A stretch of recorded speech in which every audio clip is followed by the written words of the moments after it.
ఈరోజు మున్సిపాలిటీ యొక్క chairman vice chairman ఎంపికలో భాగంగా మరి ఇక్కడ మేమందరం కూడా మరి రావడం అనేది జరిగింది. నాతో పాటు సాయిద బేగం గారు, అదేవిధంగా తిరుమల గారు, అదేవిధంగా చిన్నం సత్యనారాయణ గారు, అదేవిధంగా రమేష్ గారు, ఎక్స్-అఫీషియల్ మెంబర్గా నేను కూడా రావడం అనేది జరిగింది. మరి మిగతా పార్టీ వాళ్ళు ఎవరు కూడా రాలేదు. మరి మేము ఈరోజు 100% వాళ్ళందరూ కూడా వస్తామని చెప్పినాం. నేను ఒకటే చెప్తాను, ఎంతమంది అయితే కుట్ర పని ఎన్ని చేసినా ప్రజలందరూ కూడా ఇచ్చే తీర్పుని నేను 100% గౌరవిస్తున్నాను.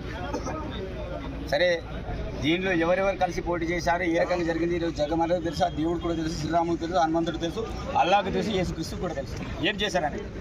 దాని పక్కన పెడితే నేను ఇప్పటికీ చెప్తాను కదా, వాళ్ళు ఏదైతే దేవుళ్ళ మీద ప్రమాణం చేసి ఇట్లా చేస్తాం గట్లా చేసి చెప్తున్నారు కదా, మీరు అదే మాట మీద నిలబడి ఒక్కరికొకరికి కలవకుండా ఉంటే నిజంగా మీరు అనుకున్న దాన్ని నిరూపించడం అవుతారు.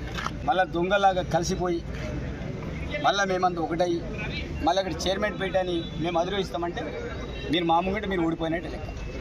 నేను మళ్ళీ చెప్తున్నా, ఈరోజు మేము ఎవరితోటి కలవడం లేదు, కారక్ అనేది చెప్తున్నాను.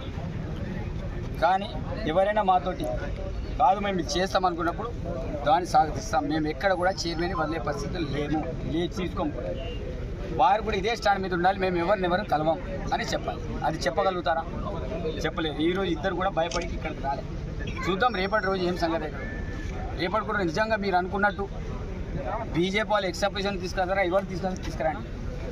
బీఆర్ఎస్ వాళ్ళు ఇంక కేటీఆర్ గారిని తీసుకొస్తారా, లేకపోతే ఇంక కేసీఆర్ గారిని తీసుకొచ్చి ఎక్స్-అఫీషియల్ ఉంటుందో మనకి. ఇంకా నేనైతే అనుభవం కాదు, నేను రాజకీయాలు ఇంకా నేర్చుకుంటూనే ఉన్నా. మళ్ళా చెప్తున్నా, చైర్మన్ పీఠం కాంగ్రెస్ పార్టీ కైవసం చేయబోతుంది. వైస్ చైర్మన్ కూడా ఇప్పుడే నేను డిక్లేర్ చేస్తున్నా. సాజిదా బేగం గారు జమాల్ భాయ్ని ఈరోజు వాళ్ళ కుటుంబానికి, ఒక మైనార్టీ కుటుంబానికి ఈరోజు వైస్ చైర్మన్గా ఈరోజు మీడియా ముఖంగా డిక్లేర్ చేస్తున్నాను. కాబట్టి తప్పకుండా ప్రజలు ఇచ్చే తీర్పుని నేను 100% గౌరవిస్తా. ఏదైతే ఇచ్చిన తీర్పుని ఆ రెండు పార్టీలు కలవకుండా దమ్ము ధైర్యం ఉంటే వాళ్ళు చైర్మన్కి చేయని, మేము మమ్ముడు పోం, లేకపోతే మేము ఇది చేయం. లేకపోతే 100% మీరు ములాఖాత్ అయ్యి మేము అనుకున్న స్ట్రాటజీ మీరు ఒక జేఏసీ పనికిరాని చెత్త చేసి ఒక దొరల పాల కింద అయ్యాబాంచన అనే పరిస్థితి వద్దు. ఇక్కడ ఉన్న దొరలందరూ కూడా తరిమేద్దాం.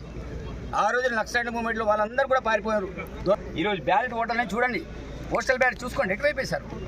సరే, కొంతమంది జనాలు ఇటు చెప్పి అటు చెప్పి కొంత మాయమాటలు చెప్పి ఇటు చేశారు కావచ్చు, కానీ ఏమొచ్చింది రేపు తిరిగి అందరికీ సరి సమానం మీరు రిజల్ట్ ఇచ్చారు. ఎవరికైనా సంపూర్ణమైన మెజార్టీ ఇచ్చారు, ఇంకేమైనా చేశారా? సరే, వచ్చిన దాంట్లో మా వాళ్ళు బాగా లెస్ మెజార్టీతోటి ఓడిపోయినరా లేదే. ఈరోజు మీరు కలిసి పోటీ చేస్తే ఆ మెజార్టీ వచ్చింది. కలవకపోతే 3 పోటీ ఉంటే ఈరోజు క్లీన్ స్వీప్ ఖానాపూర్ కాన్స్టిట్యున్సీ, ఇక్కడ పురపాలెం క్లీన్ స్వీప్.